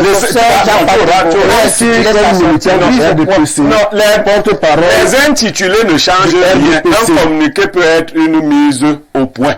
Ça, c'est une fonction qu'il exerce. Je dis ceci, je reviens. Vous n'allez pas m'empêcher de dire ce que je veux vous dire. Je vous ai dit qu'on peut ne pas être là quand ça entre. Quand ça va sortir, au moins, on sera informé. Et on dit souvent une photo vaut 1000 mots.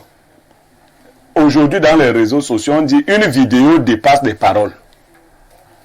C'est ce que ça c'est la dalle des réseaux sociaux. Ça veut dire quoi? Ça veut dire que si tu veux savoir si Aïs est là, tu pars, tu regardes Info TV 10h, 12h, tu vois Aïs. Mais Aïs... Non, prends pas l'exemple sur moi. Moi, je ne suis pas de ceux qui se gênent à souhaiter la mort de Biya ou de quelqu'un d'autre. Biya mourra un jour. Comme nous tous d'ailleurs. Le problème, c'est que... il ne faut pas en faire un fonds de commerce. Biya est mort, Biya est mort. Biya est sorti du Cameroun, ça fait bientôt 37 jours par là. La limite que lui accorde la Constitution, je crois, c'est 45 jours. Aujourd'hui, nous sommes le 9 octobre. La limite, je crois, elle ira jusqu'au 18 octobre. Au 18 octobre, s'il est déjà venu, on n'aura plus besoin de communiquer, on aura vu Biya. S'il n'est pas venu au 18 octobre, il n'y aura plus de communiqué non plus. Donc, dans un cas comme dans l'autre, que chacun garde patience. Vous savez que Biya est quelqu'un de patient. Il faut qu'il nous communique sa patience. Restons tranquilles. Pour ceux qui veulent le voir mourir, la chose arrivera. Que vous le vouliez ou pas, la chose arrivera au temps fixé. Pour ceux qui veulent penser qu'il ne mourra jamais, dites-leur aussi que c'est inhumain de penser ainsi. Nous mourrons tous. Tous, nous mourrons.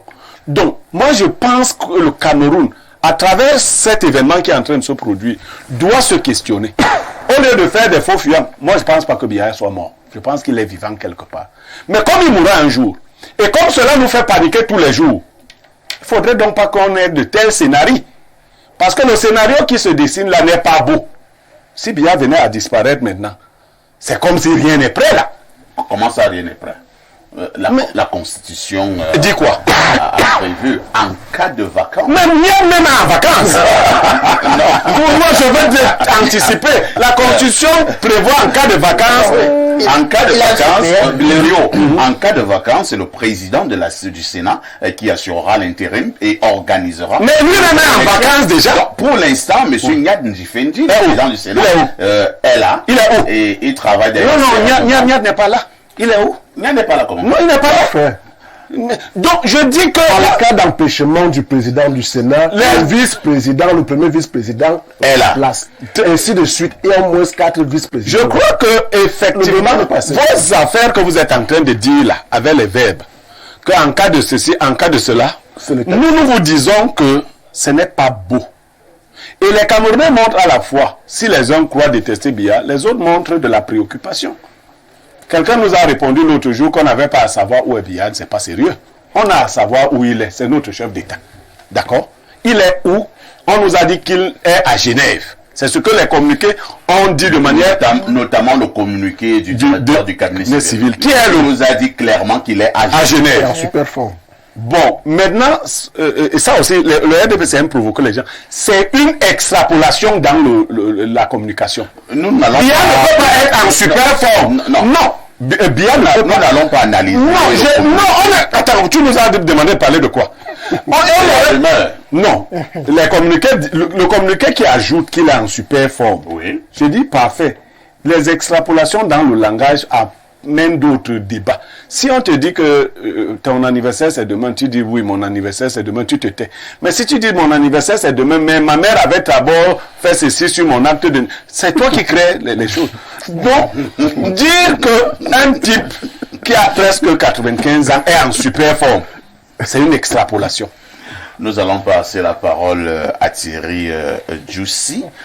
Entre-temps, comme Thierry Djoussi, est-ce qu'il n'y a pas une certaine honte pour une race d'hommes politiques au Cameroun qui ont maintenant pour programme politique la mort du président Paul Biya? Non, je ne crois pas que ce soit ça de la politique, c'est autre chose. C'est pas la politique.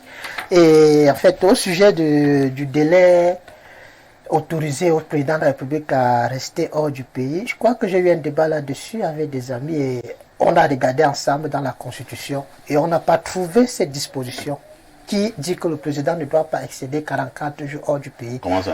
Donc, je serais gré à Blaireau de me donner l'article en question. Donc, le président de la République peut rester indéfiniment hors du pays. C'est pour ça que je dis que je vais dire, comme on dit, un grand merci à Blaireau s'il m'indiquait cet article. D'accord. Parce que j'ai fouillé avec des amis, nous avions eu un débat là-dessus. On n'a pas parlé à la télévision. Hein. Il dit que ça vous rappeler qu'il y a pratiquement une dizaine d'années, le président était en train de vouloir faire pratiquement dans les 42 jours à l'extérieur du pays. Vous savez ce qui s'est passé?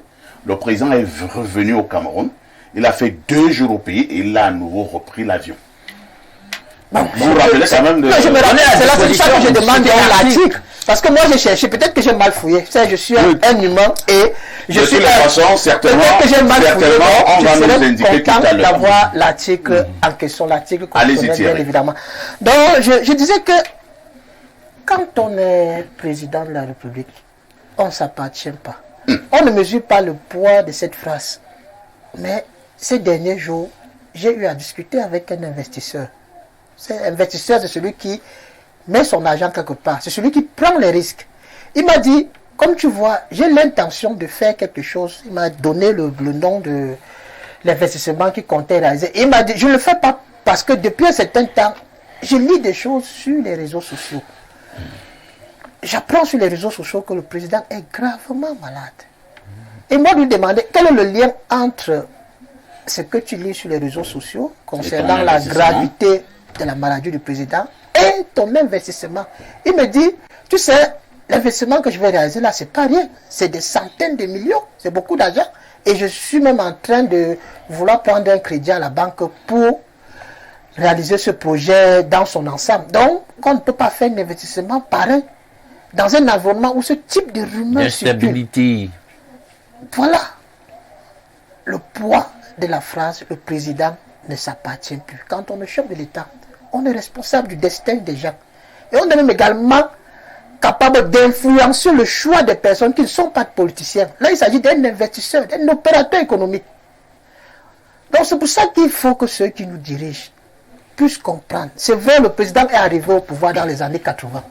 Mais nous sommes en 2024. Il y a une nouvelle génération, il y a une nouvelle façon de fonctionner. Vous ne pouvez pas avoir pour dernier communiqué de presse qui rassure, qui parle du président le 2 septembre ou le 3 septembre. Ça, le président sortait du pays. Le cabinet civil a produit un communiqué là-dessus, disant le président va assister au sommet Chine-Afrique. Et plus d'un mois après, on ne sait pas où se trouve le président. Est-il toujours en Chine?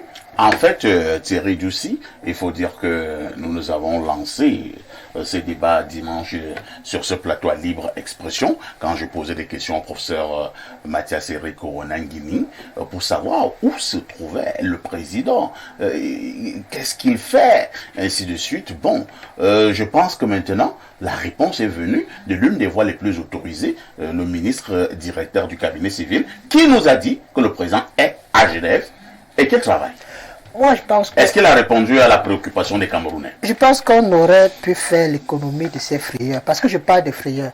Je veux même pas aller plus loin.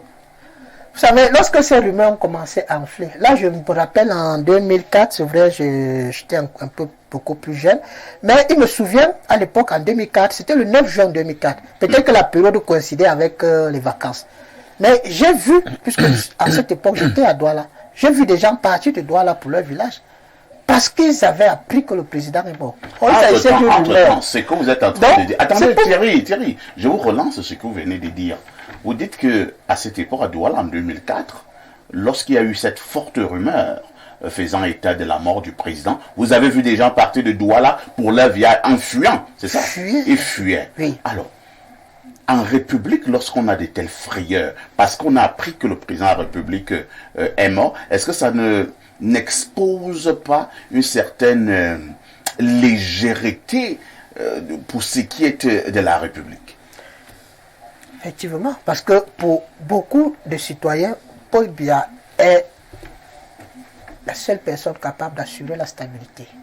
Donc son décès brutal. Et donc si Paul Biya meurt, les gens pensent d'abord à fuir. Son décès brutal pourrait entraîner des troupes, voire une guerre civile. Ce sont des choses que je ne voulais pas. Pourquoi ça peut entraîner une guerre civile?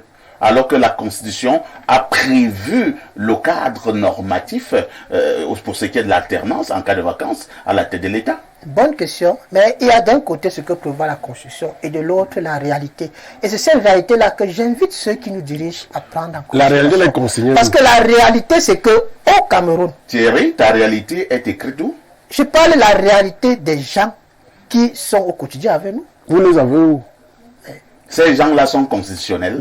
Ces gens-là vivent dans un environnement où ils ont pris conscience que le président est à la fois l'alpha et l'oméga. Et que le président de la République, si jamais il venait à mourir, alors là, il est fort improbable, ce qui est prévu dans la Constitution ne s'applique pas, qu'il y ait plutôt une guerre de succession. Pourquoi ça ne s'appliquerait pas?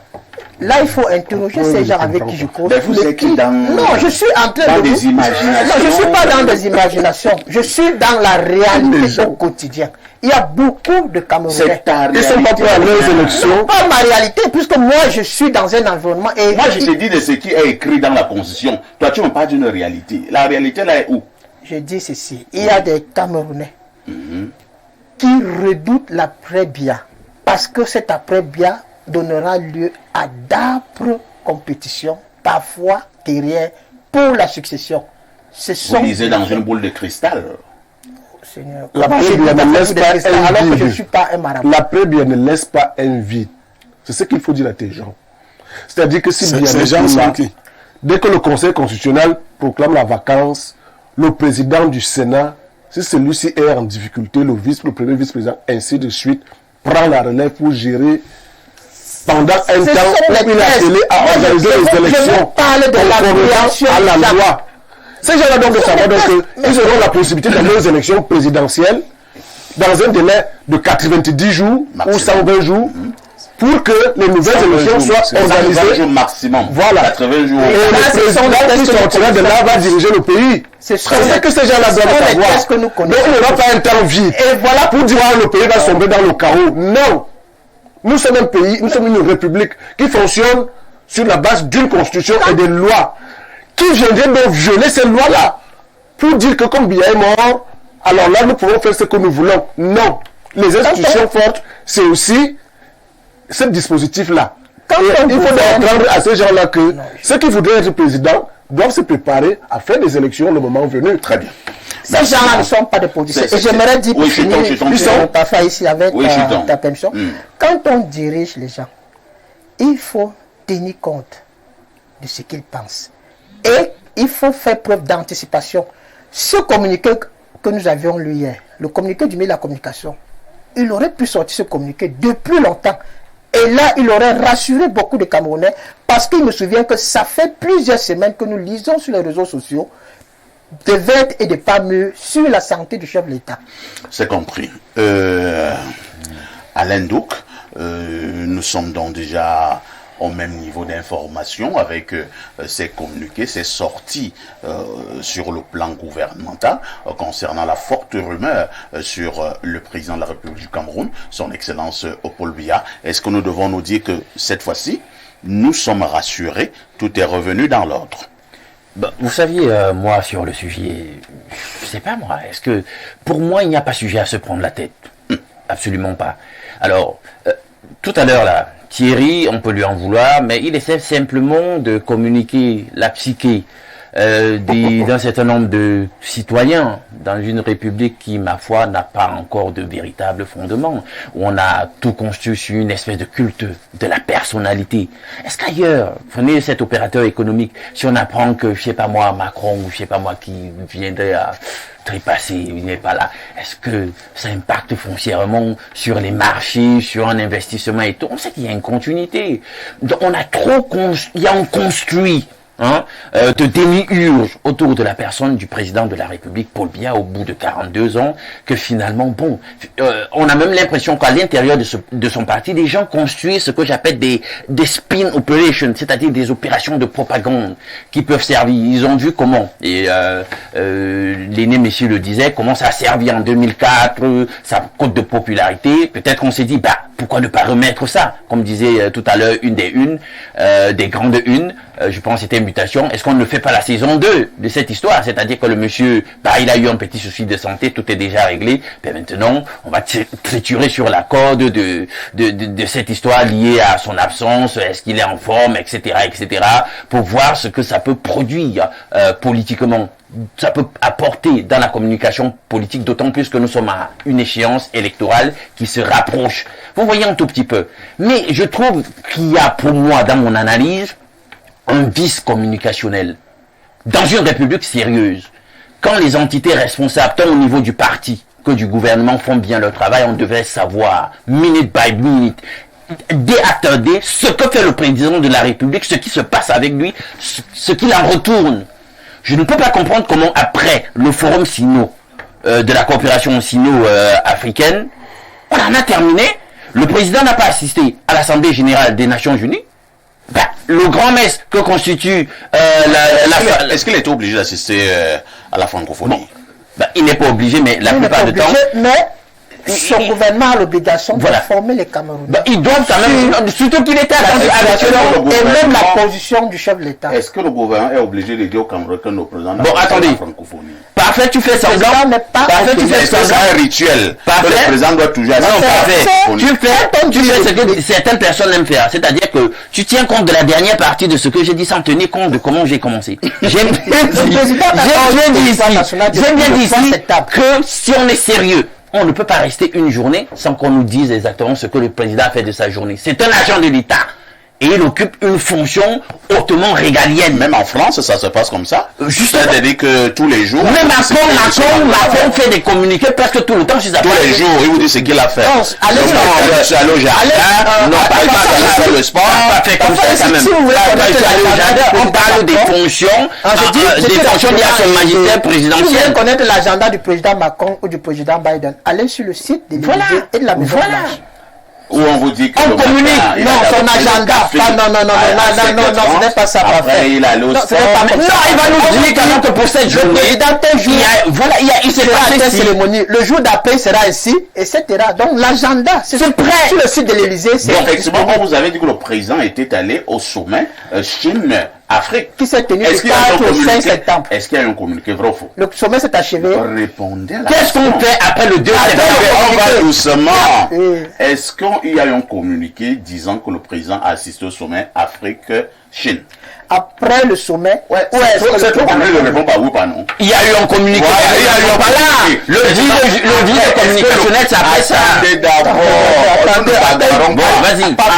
Est-ce que le président est encore allé à un autre sommet, à un autre grand rendez-vous mondial et il n'y a pas eu de communiqué? Et pour compléter ta question, est-ce qu'après le sommet Chine-Afrique, le président est rentré au Cameroun comme beaucoup de ses homologues sont rentrés dans leur pays? Après le sommet Chine-Afrique, le président était obligé de rentrer d'abord au Cameroun. Beaucoup de ses homologues sont rentrés dans leur pays. Il doit faire comme tous les homologues.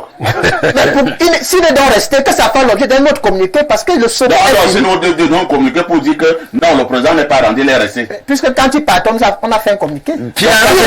Finalement, c'est parce que la parole était attirante, elle était à moi. C'est représentant de la République. On va toujours Dieu vous dire, entende. lorsqu'on vous allez acheter une nouvelle paire de chaussures, quand vous irez regarder... Allez à un sommet, ce n'est pas aller acheter un paire. Moi, je dis ceci. Il y a pour moi, ça n'engage que moi, il y a une mauvaise gestion de la communication autour de la personne du président de la République. Il faut qu'on se le dise. Et c'est ça qui nourrit les rumeurs. Il y a une économie de la rumeur, je sais pas. Et c'est pour cela que j'ai dit d'entame, est-ce que, voilà, dans leur spin operation, est-ce que dans l'opération de propagande politique, ils veulent que ça se passe comme ça pour que ça serve un intérêt électoraliste ou politique? Je ne sais pas, mais je dis, il y a une volonté quand même de créer du buzz, de la rumeur, cette économie de la rumeur autour de la santé du président. Et il y a même une exacerbation. Et Blériot le disait tout à l'heure. Faut être sérieux. Dans la communication, faut être sérieux. Vous ne pouvez pas parler d'un imaginaire comme ça, et puis vous dites comment il est en excellente santé. Monsieur, à cet âge-là, on a toujours des problèmes d'hypotension ou d'hypertension, de diabète qui font ci, qui font ça. Oui, attendez, c'est une équation mathématique? Non. Attendez. Je dis, hein, le cycle de la vie, c'est comment? Le cycle de la vie en biologie, est-ce que tous les gens de 90 ans des problèmes de tension artérielle? Est-ce que tu m'as même laissé finir avec l'économie de Justement, tu m'as coupé, tu m'as même pas laissé. Moi, je connais un vieux là-bas de 100 ans après, vous n'a pas de problème de diabète, pas de problème de tension. Il est en pleine forme. Il est en excellente santé. Il va bien. Il n'a pas de niga. Regarde un peu parfait. Il n'est pas de niga. Alors, parfait. C'est pas une illustration. En biologie, on nous dit qu'en réalité, le cycle de la vie est illustré par une parabole. C'est une cloche.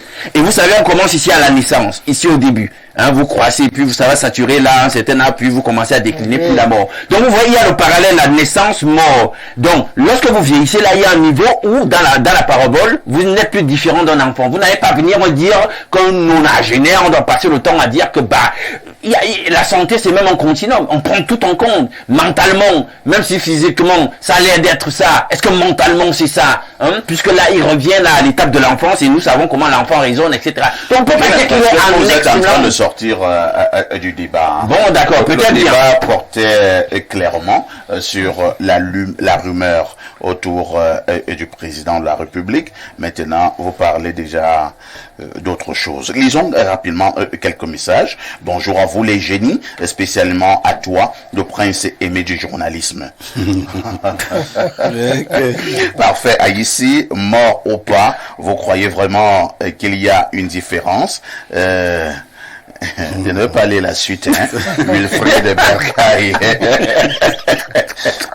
Alors, notre message très rapidement là. Bonjour messieurs, juste vous encourager, messieurs Sani Liman Inoussa depuis Zinder, c'est en République du Niger. Merci, hein. Oui, c'est le 227. Autre message rapidement. Bonjour le sac de modérateur. Dites au monsieur du RDPC que si les autorités n'arrivent pas à mater les microbes à Douala, ce n'est pas le soulèvement des populations que les autorités vont maîtriser. Gaël et Somba du Pumvolier. Pour l'instant, je ne sais pas là où est le soulèvement des populations. Hein. Autre message, bonjour le modérateur légendaire. Et il y a tout un panel, plus spécialement à Alain Douk et Blériot Niemek. Concernant notre président, il est temps qu'on apprenne à communiquer véritablement dans notre pays. On ne peut pas comprendre que le chef de l'État du Cameroun, qui a été élu par les Camerounais, est souffrant. Ces Camerounais-là n'ont aucune nouvelle de leur président. C'est inacceptable dans un pays normal. C'est Thomas Dejapoma. Thomas, le ministre directeur du cabinet civil nous a dit que le président est en excellente forme. Sur le tard. Autre message ce matin. Allons au plus 60. Il s'agit de quel pays là? Le plus 60. Oh, Blériot. Il s'agit de la Malaisie. Comment? Mon téléphone dernière génération me l'a dit. Bonjour, perfecto. Le monsieur a raison. Ne l'étouffez pas. Parce que même vous savez que ce qu'il dit est vrai. À 99% des Camerounais savent que l'après-Biya sera... Il dit, bon, je vais trouver un terme plus ou moins synonyme. Ça sera compliqué. Je ne crois pas que ce soit le synonyme. Tu connais bien les synonymes. Et toi, tu connais les synonymes. Compliqué, c'est quoi? On n'a qu'à voir ce qui se passe déjà. Là-haut, pourtant, il est encore en vie pour réaliser à quel point ce sera, je vais encore utiliser un autre, ce sera compliqué. Bon, peut-être tu es obligé de faire semblant puisque tu es le présentateur. Je ne fais pas semblant, je ne suis pas un comédien. Voilà, donc c'est Francis depuis Kuala Lumpur. Kuala Lumpur, oui, c'est Kuala Lumpur. La Malaisie. Kuala Lumpur. Merci, hein, notre ami de Kuala Lumpur. Autre message ce matin. Alors, que dit le message? Rapidement. Bonjour, parfait, ici à ton panel. Vraiment, arrêtons de tergiverser sur l'absence du président de la République du Cameroun, car nous sommes habitués à ce genre de phénomène RDPciste, comme il pense qu'il est éternel, et il nous organise les motions de soutien dans tout le Cameroun, mais ils oublient que tout passera, même les présidents de la République. Notre président a besoin de repos car il est fatigué. Lui-même, il nous avait dit, apprenti sorcier, rendez-vous dans 20 ans. On est là en 2004. Il y en a qui maîtrisent l'arithmétique. Hein? Alors, Émile Messi, ces rumeurs folles sont-elles de nature, hein, avec un peu plus de recul, à déstabiliser le pays? Le pays est fondé sur des institutions. C'est pour ça que moi je dis que en République, c'est d'abord des institutions qui sont fortes. Bien sûr, le chef de l'État actuel a un don de longévité, vous le savez très bien. Toute sa famille d'ailleurs. Que même dans sa famille, c'est des gens qui vivent pendant très longtemps. Donc à 91 ans, là-bas on est encore mineur. Non, ça ne veut pas dire ça. Je dis tout simplement que au RDPC, nous ne pensons pas que le chef de l'État est immortel. Je voudrais d'ailleurs dire que quand vous lisez tous nos textes, il y a tous ces cas sont mais si on n'a plus beaucoup de temps, hein, il nous reste exactement 1 minute et demie. Tous ces cas chacun devra avoir un dernier tour de table. En cas d'empêchement prolongé du chef de l'État, il y a des mécanismes de succession qui sont prévus. Donc, je peux aussi comprendre que on apprend aussi à l'histoire que en 82, lorsque le président accède au pouvoir, lorsque son prédécesseur s'adresse à la nation en disant qu'il va se retirer du pouvoir, il y a également eu une psychose. Les gens ont toujours eu peur du changement. C'est pour cela que nous faisons confiance en nos institutions. Et nous-mêmes, nous devons avoir la rumeur peut-elle déstabiliser le pays? La rumeur ne peut pas déstabiliser un pays qui est fortement des institutions, qui a fortement des institutions. C'est compris. Et nous devons avoir un comportement citoyen, chacun à son niveau, pour respecter ces institutions-là. D'accord. Et non faire autre chose. Pierre Blériot, Niamek, depuis hier, avez-vous l'impression que le Cameroun et les Camerounais sont un peu plus serrés? Parfois, ici, la sérénité reviendra. Je crois que les constitutionnalistes n'ont pas encore écrit. D'ici le 18 octobre, il y aura la sérénité. En fait, on sera fixé. Est-ce que le président revient ou il ne revient pas? S'il revient, on le verra. Vous savez, Jésus est monté au ciel 10 jours après sa résurrection. Et le Saint-Esprit est venu 40 jours après. C'est-à-dire que les gars, ils étaient au même lieu, ils attendaient. Donc le chiffre 40 est important. Le président devait faire communiquer autour de ses déplacements. C'est ça qui a créé ce grabuge. Parfois ici, nous-mêmes, nous avons été victimes d'une absence. Bien que nous ayons dit quelque chose sur les réseaux sociaux, vous voyez ce que les gens nous disent? Vous êtes partis sans nous informer. Et vous n'avez pas communiqué suffisamment. Vous nous avez laissés dans l'inquiétude. Nous sommes inquiets, bien évidemment. Est-ce que nous sommes déstabilisés? Non. Je ne souhaite d'ailleurs pas que les vents de cette déstabilisation continuent de prospérer. Si le président ne revient pas, l'une des hypothèses possibles, permettons que les mécanismes constitutionnels... Comment ça qu'il ne revient pas? Mais c'est l'une des hypothèses possibles, non? Il peut aller caler là-bas. Attends, à 91 ans, on peut aller caler dans un autre pays. Ici, il y a 2 hypothèses d'école. Non, ça c'est l'école. Oui, mais c'est ce que nous faisons là. Il devrait revenir, mais il peut ne pas revenir. Et il va rester où là-bas? Je ne sais pas. Je ne sais même pas où il est. Il est à Genève. Voilà, le DCC a répondu.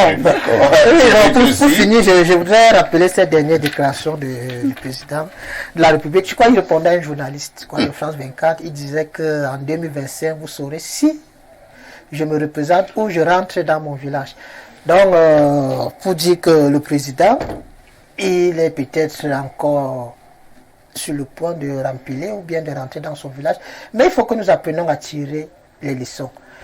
Et comme je l'ai dit, le président de la République est un homme public qui exerce des fonctions publiques. Par conséquent, son cabinet se doit régulièrement de communiquer et sur sa position et, je souligne cela, sur sa situation.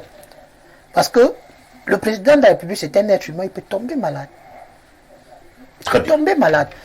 Il n'est pas interdit à un président de tomber malade. Mais ce qui est décevant, c'est lorsqu'on laisse la rumeur prendre le dessus. Donc, merci. Il faut communiquer et il faut que la présidente de la République comprenne qu'aujourd'hui, nous sommes à l'ère des réseaux sociaux. Si vous ne communiquez pas, alors la rumeur le fera à votre place. Et les conséquences seront graves. Je prends toujours le cas de cet investisseur qui, jusqu'à présent, réfléchit à poursuivre son investissement. Parce qu'il y avait la rumeur qui prospérait. Ont barré. Le président, ça va bien, il va rentrer. Moi, j'attends qu'il rentre.